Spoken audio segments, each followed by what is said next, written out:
after this all plays out? Well, what's interesting is would you say that she's reacting the way that our sources have predicted she would react? Yes. And that's not good for her in the end because she keeps walking herself into corners. Yes. Yeah. And we know exactly how she's going to react. We know exactly how this administration is going to react. And I pray that they continue to react this way because they will eventually, I believe, they will undo absolutely everything that they think they have built. But they've built it on a house of cards. They have built it on a series of lies. Yeah. And it's all coming undone. And today is the day that you will see it's all beginning to come undone. I would also add that the media is going to come undone in this. You know, when I left Washington, D.C. after 8/28, this was a couple of years ago, 3 years ago. And I got on the train and I had a meeting shortly before 8/28, and we didn't really say this out loud, but I said to my staff right after 8/28, the media is going to come undone. This is all going to come undone, and we can't be anywhere near it. We have to be outside of this system because it's going to come down, and it is coming down. I will tell you that we are working with some extraordinarily brave men and women in federal law enforcement community as well as the federal government that are risking not only their livelihoods, but at this point are risking their lives to bring the information to us. We are not the only agency or the only news outlet that these heroes have been in contact with. And yet this story is receiving almost no national media attention other than the Blaze. I just want to put the other national media sources out and let them know that the Blaze has been documenting who we speak to and who our sources have been speaking to, so we can document exactly who knew and when.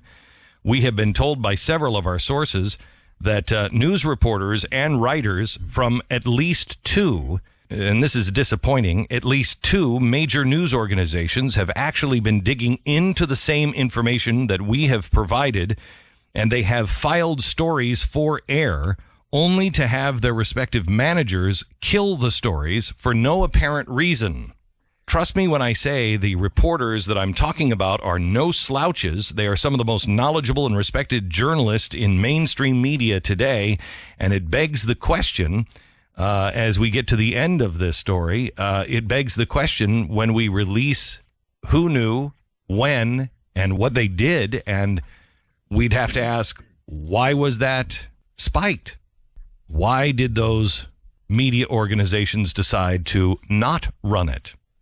We are extraordinarily confident in the information that we are giving you, and not in an arrogant sort of way. We have shared a lot of this information with other media sources because we know we would much rather have them do it because, believe me, we know how we're being pilloried. We know that Saul Alinsky loves to isolate, and that's exactly what's happened to the Blaze. We knew that going in. I'm totally fine being isolated. I believe this is the blue dress. In the end, this is what will put those guys out of business and put us into business. It is no different than what happened to Matt Drudge in the 1990s, and we know how that game finished. This one's not going to end the same way because this one is about, today we will show you, it's about a cover-up, which that's kind of Nixon stuff. It's about a cover-up. It's not about sex. It's not about anybody's private life. What this is about is covering up the ties to terror in our own country. And Janet Napolitano is going to be the first to fall. If I was in a federal agency and I was investigating the Boston terror, I would make sure that you weren't being set up because a drowning man will pull everyone under. You better make sure they're not grabbing for you. I would suggest that you contact the Blaze or any other media outlet. I don't know who else will report on it at this point. They all have too much to lose. They all are either cowards or they just trust the government. I've never seen anything like it before. Well, we have this information from the Blaze, but yes, we do We called the Department of Homeland Security, and they told us that's not true. Oh, well, Woodward or Bernstein, which one is that?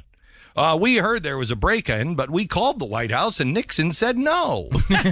That's exactly what it's like. It is what it's like. If these guys were around for the Nixon Watergate scandal, that's exactly what the tweet would say. Richard Nixon would still be president today.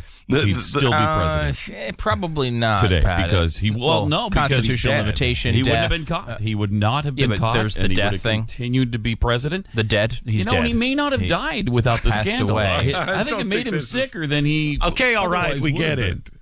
I think that the amazing thing is there are veteran journalists that have had their stories spiked.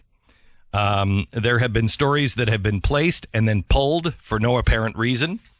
Some of these reporters are pissed, too. Some of these reporters are extremely pissed. And may I just say, soon the Blaze will be hiring. Call me. We aren't in bed with the administration or anyone else that will tell you to shut up. If it's true, it's printed. Now, join us in about 45 minutes. We have some... Oh, this isn't the actual document, is... Oh, no. We will make sure that Janet has a really good lunch here in just a few minutes. But let me go back and show you where we are. Janet Napolitano, do you have the first thing where Janet Napolitano came out and she mocked the idea that there was a Saudi? No. Okay, I didn't know if you were chanting there for a second. No. Oh, I was trying to conjure it up, but I couldn't. He's practicing TM. No. So so Janet Napolitano came out and she said, this is when the story first broke, and she was in Congress under oath, and they said, you know, is there a Saudi link? And she said, no. There's another Saudi, but this is ridiculous. This isn't that guy at all. What are you talking? No. There's so much misinformation and disinformation. I'm not even going to qualify that with an answer over there. I think that was pretty much a quote. I didn't know. I thought you didn't have the tape. No, I did. I found it. Okay, all right. Okay. So then she said that. So then yesterday she was asked again. Now, what you need to know is she now knows that we and other congressmen know. She doesn't know exactly what we know, nor does the administration. But see, I've danced with this administration before. I've done the whole Acorn thing. I've done the whole Van Jones thing. Guys, if you think you're gonna do this again, you're not. We learn. So you go ahead and keep dancing. You go ahead. We gotcha this time. But anyway, so she says there's nothing, but she doesn't know what we know. Yesterday, she's like, they have a little bit of information. And so she says this. He was not on a watch list. What happened is this student was really, when you back it out, he's in the wrong place at the wrong time. He was never a subject. He was never even really a person of interest. Because he was being interviewed, he was at that point put on a watch list, and then when it was quickly determined. Stop. Oh, that happens all the time. Just play it again. This is the part when I heard this. This is the part I was like, da da da da da da da da. I started to see the flag. I expected James Cagney to come out behind her and just go, I'm a Yankee Doodle Dandy. That would have been cool. Because gotcha, Janet.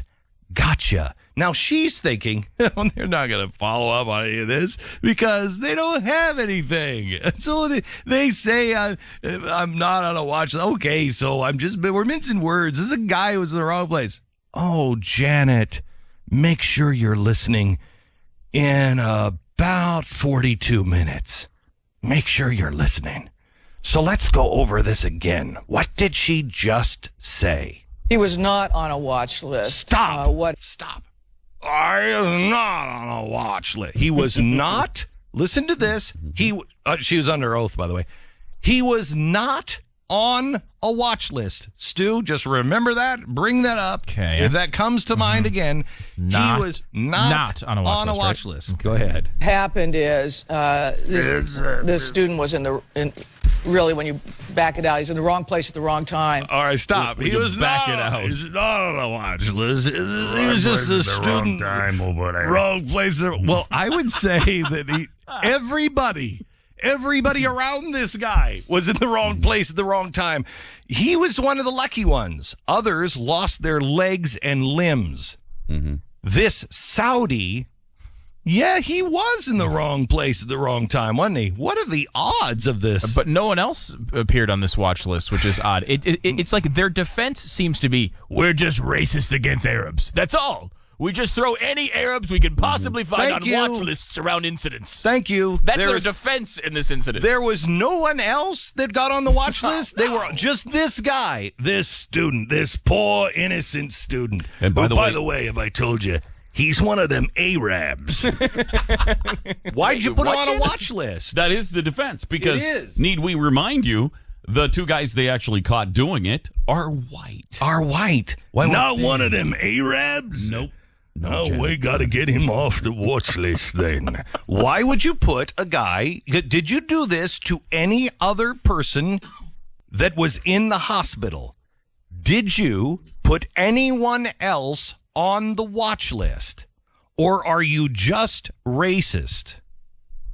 Janet Napolitano, when did you stop being racist against Saudi Arabians? I'm just saying. But I digress. I mean, it's because it's good just to see their racism here, isn't it? Let's just...